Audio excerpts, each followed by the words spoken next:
In the quiet countryside of Suffolk, England, the village of Peasenhall rests like something out of a storybook. Even today, it is a modest place, known more for its winding lanes, farmland, and church bells than for scandal. But over a century ago, in 1902, Peasenhall became the centre of one of Britain's most puzzling murder cases, a crime that unfolded not in the gritty alleys of London or the bustling docks of Liverpool, but in a sleepy rural parish where everyone knew everyone. Secrets were whispered rather than spoken, and scandal could ruin reputations overnight. The victim was a young servant girl named Rose Harsent, 23 years old, hardworking, and deeply religious. Rose seemed the picture of innocence. She was a member of the local Primitive Methodist chapel, devoted to her duties, and by all appearances respectable. Yet, in the spring of 1902, her life intersected with the darker undercurrents of gossip, forbidden romance, and ultimately murder. On the morning of June 1st, 1902, the quiet routine of Peasenhall was shattered. Rose was found dead in her cottage. Her body lay at the bottom of the staircase. Her throat had been cut, and she bore multiple stab wounds. Blood stained the floor.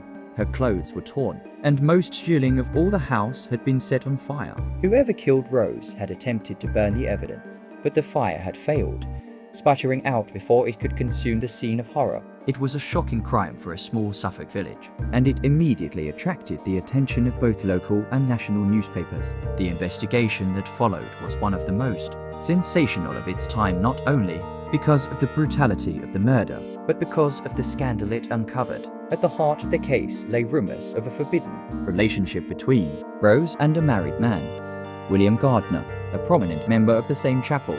Gardiner was not some shadowy outsider. He was respectable, a figure of authority, with a wife and 6 children. He lived in Peasenhall, worked hard, and commanded respect. Yet whispers had circulated. Whispers that Gardiner and Rose had been seen talking too often, too privately, too warmly. The chapel community, bound by its rigid moral code, condemned such impropriety. But where there is smoke, there is often fire. The tragedy of the Peasenhall murder unfolded like a Victorian morality play. The innocent girl, the married man, the suffocating weight of scandal, and the merciless judgment of a small community. But unlike most stories, this one never reached a neat conclusion. The evidence was circumstantial. The jury divided, and in the end, no one was ever convicted. The case remains one of the greatest unsolved crimes in British history. Let us go back to the beginning. Peasenhall, in 1902, was a farming village of a few hundred souls. Life revolved around agriculture, the rhythm of seasons, and the church. There was little privacy in such a place. People noticed if you lingered too long outside someone's door, if you slipped into a house at odd hours, if you smiled a little too warmly at someone who wasn't your spouse. Gossip was not idle entertainment, it was currency, a way of maintaining order in a community where morality was expected to be above reproach. Into this world was born Rose Harsent. She grew up modestly, entering service as a maid. She had ambitions of perhaps marrying well, or at least finding a respectable life partner. She was pretty in a plain sort of way, described as cheerful, dutiful, and deeply faithful. To those who knew her, Rose was no troublemaker, but she was also young, vulnerable, and perhaps a little too trusting. The man who would come to be linked with her fate, William Gardiner, was 35, a father, and a man of some standing in the chapel. He was a primitive Methodist, strict in doctrine, stern in demeanor, but also persuasive, charismatic, and commanding. Gardiner was a married man, but the rumors of his interest in Rose grew louder as 1901 turned to 1902. It was said that Rose had been seen walking with him, that he lingered in conversation after chapel meetings, that once, in the shadow of the hedgerows, someone spotted them too close together. Rose denied impropriety, but some suggested that she secretly welcomed his attention. Others whispered she had been seduced. In a community like Peasenhall, such whispers could destroy lives. And then came the letters. In the months before her death, Rose received anonymous notes. Their content was suggestive, arranging meetings, hinting at romance, even passion. Some villagers claimed they were from Gardiner, though he denied it. Investigators would later seize upon these letters as key evidence, though handwriting analysis was inconclusive. One such note invited Rose to meet in secret on the night she died. June 1st, 1902, the letter was unsigned, but the implication was clear. Someone wanted to meet her that night. Someone who feared discovery. The tragedy is that Rose, despite warnings, went. Why? Some say it was loyalty. Others say she was infatuated, convinced herself the whispers were false and that Gardiner meant no harm. Or perhaps she was curious, even hopeful, but when she left to keep the appointment, she did not return alive. That night, neighbors reported seeing nothing unusual. Peasenhall slept as it always did, but in the early hours, smoke was spotted coming from Rose's cottage. When neighbors rushed in, they found the grisly sight. Rose's body, her throat slashed, her chest stabbed 6 times, her skirt pulled up in what some believed was an attempt to stage the appearance of sexual assault, and around her charred matches, burnt bedding, the beginnings of a fire that had failed to take hold. It was a crime of both passion and calculation.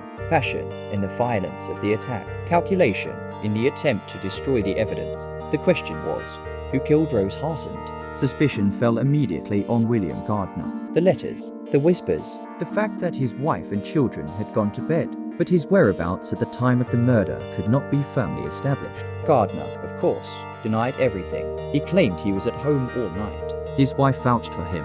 He said he had never written the letters, never arranged a meeting, and certainly never killed Rose. But gossip has its own power, and in the court of public opinion, Gardiner was guilty. A married man, consorting with a young servant girl, leading her to scandal, then silencing her forever. The prosecution painted a picture of a man desperate to protect his reputation. If Rose were to reveal their relationship, his standing in the chapel would be destroyed, his family disgraced, his children tainted. Better then to silence her. The trial was sensational. Newspapers carried lurid accounts of the murder. Crowds gathered outside the courthouse. Inside, the jury listened to weeks of evidence, the letters, the witness statements, the fire. But there was no smoking gun, no eyewitness, no forensic proof, only suspicion and circumstance. The jury deliberated, argued, and finally returned a verdict. Hung jury. They could not agree. A retrial was held. Again, the prosecution pushed its case. Again, the defense raised doubt. Again, the jury failed to convict. And so, William Gardiner walked free, never tried again, never convicted. He lived out his life in Peasenhall, carrying the shadow of suspicion until his death. The Peasenhall murder remains unsolved. Was it truly Gardiner? Many still believe so. The letters, the timing, the motive all point toward him, but others argue that the case was built more on gossip than evidence. Could it have been someone else? A jealous rival, a secret lover unknown to the village, or even an intruder? Though this seems unlikely in such a quiet, tight-knit place, Rose's death became a cautionary tale about the dangers of gossip, about the ruinous power of scandal, about the fragility of a young woman's reputation in Edwardian England. To this day, the case fascinates historians and true crime enthusiasts, not because of what we know, but because of what we don't, the unanswered questions, the locked box of a story with no key.